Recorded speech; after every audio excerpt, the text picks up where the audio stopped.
by Robert E.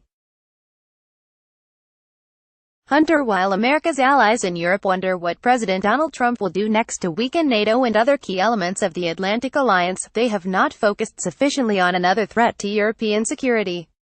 This threat is Brexit, the impending British withdrawal from the European Union.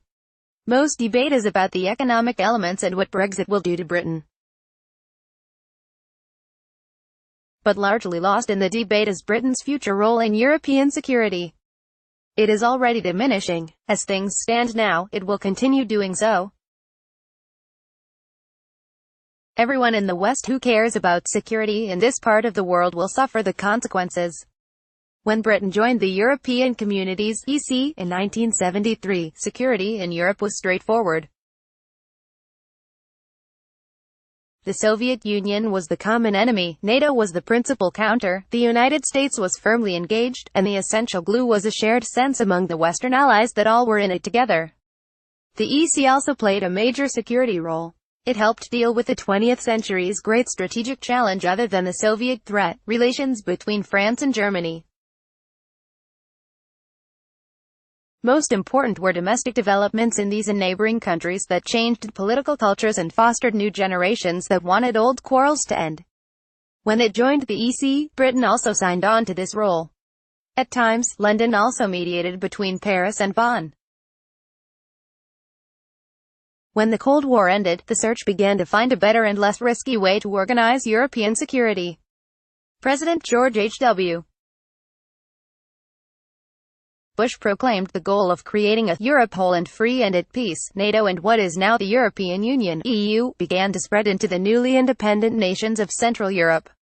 First came informal instruments like Partnership for Peace, then formal membership. The architecture included military requirements, but also political, economic, and cultural elements. Security, thus, became both comprehensive and organic, with each part bound up with the rest, engaging each European country in a skein of shared responsibilities, with a central EU role. Western security culture was thus extended into Central Europe, including Ukraine, parts of the former Soviet Union, and, it was hoped, perhaps even Russia. Britain has long since been a critical part of that organic security structure, from which it cannot now withdraw without causing major damage, however much Brexiteers pretend otherwise. That was not true when Britain signed up in 1973. It certainly is in today's Europe. This includes not just being a full dues-paying member of NATO, where Britain is far less consequential militarily than only a few years ago. It means playing a full part in the EU's common foreign and security policy and being engaged in all EU efforts that promote security across the continent and seek to deal with Russia's assertiveness in Ukraine, the Baltic states, and beyond. This organic, Europe-centered security has become even more important because of increasing doubts about Europe's primacy in U.S. strategic thinking. They began during the Obama administration with U.S. declarations of a pivot to Asia. They have accelerated with President Donald Trump's attitudes and behavior toward allies. It is no coincidence that France's Emmanuel Macron, supported by Germany's Angela Merkel, has revived the old notion of a European army and, in Macron's words, reciprocal solidarity and mutual defense relations, in part recognizing that Europe can no longer entrust its security to the United States alone. With Brexit, however, Britain will no longer be a full part of comprehensive, organic security in Europe. The reach of Western-sponsored political and economic security into Central Europe will be weakened.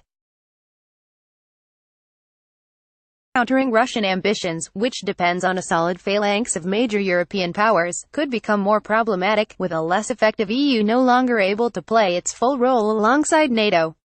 As it moves away from Europe, Britain may not much longer even be America's preferred ally. Despite continued rhetoric about that special relationship, if the United States ever must choose, it is likely to look to the EU sans Britain as the primary instrument of European security, writ large, supplementing NATO. Meanwhile, internal continental political dynamics will still turn on Franco-German cooperation, but Britain will no longer serve as informal balancer.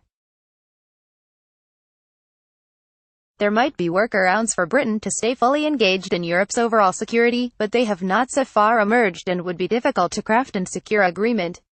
With Britain's political mess, adjustments are naturally being made on the continent, in Washington, and in Moscow to a European security picture where Britain is already less consequential. That also means diminishing British political influence, across the board, on the continent. None of this seems now to matter in Westminster, which is drowning in domestic politics. But it does matter to European and transatlantic security. With Prime Minister Theresa May and her supporters so dug into their current positions and their domestic political survival, they are insensitive to the consequences of their current course for Britain's role abroad and especially in a Europe that is already fraught with grave difficulties. There is one way to stop or at least limit the damage: jettison Brexit by whatever means necessary. But it would take the political miracle in Britain for that to happen, engineered either by rebellion in the House of Commons or by delaying tactics in the Lords. Failing that, the only guaranteed beneficiary from Brexit is that great enemy of a unified, working Europe, Russia's Vladimir Putin.